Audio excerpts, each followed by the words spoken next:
का रे? Kind of. माझ्यामुळे तुला किती रे त्रास आदित्य? होय, वेडी आहेस का? तुझं माझं काय? तू आणि मी वेगळे आहोत काय? चल टेन्शन घेऊ नकोस, मी बघतो काय ते. Bye bye.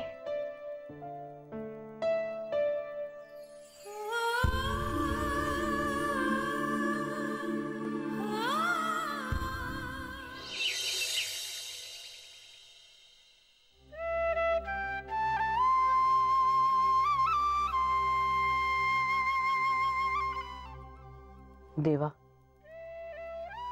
जे काही थोडं बहुत पुण्य आमच्या गाठीला आहे ना, ते सगळं त्या पोराच्या उंजळीत भरभरून घाल. आम्हाला तू सगळं काही दिलंयस, पण त्या पोराचं आयुष्य वैराण आहे. लहान आहे अजून ते पोर. त्याला आरोग्याची, प्रेमाची, मायेची गरज आहे. आणि तुझ्याशिवाय दुसरं कोण देणार?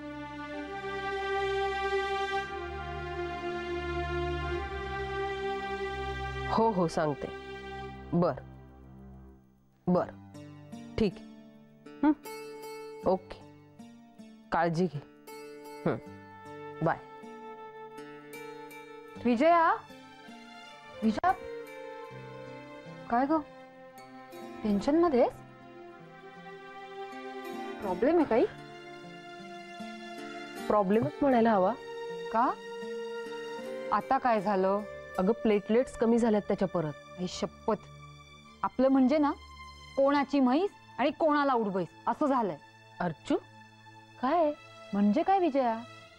फॅक्टच आहे ना. पण म्हणजे ती गोष्ट निराळी की आपण सगळं अगदी प्रेमाने करतोय त्या मुलाचं. पण मला एक गोष्ट कळत नाहीये की एवढी अवस्था येईस तोवर हा काय करत होता? आणि मग नंतर जाऊन त्या पार्कात काय झोपला? काय म्हणजे एकंदरीत आहे ना काही टोटलच लागत नाहीये. आणि सगळ्यात वाईट वाटतंय ना ते म्हणजे त्या मेघनाचं. हा अवस्था होत असेल ग तिची.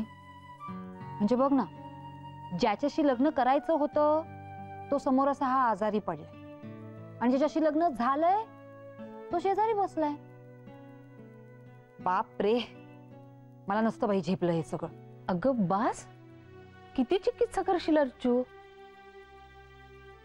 त्या बिचारीची तिकडे काय अवस्था झाली असेल मला तर ना कल्पनाच नाही करवत. हे विजया, अगं मगासपासून मी तेच म्हणतीये. अशी काय तू? मी काही चेष्टा करत नाहीये. हा म्हणजे आता माझी बोलायची स्टाईल जरा वेगळी आहे म्हणून. हे नाहीतरी आपल्या घराची स्टाईल जरा वेगळीच आहे नाही का? वेगळी वगैरे काही नाही अर्चू, नॉर्मलच आहे सगळं. नॉर्मल? कुठे नॉर्मल आहे ग? सुनेच्या आधीच्या मित्राची शुश्रूषा करण्यासाठी सगळं घरदार लोटलंय. कुठल्या घरात असं घडतं? हो खरंय हे. कदाचित नसेल घडत असं कुठल्या घरामध्ये, पण ऍक्च्युली असं घडायला हवं.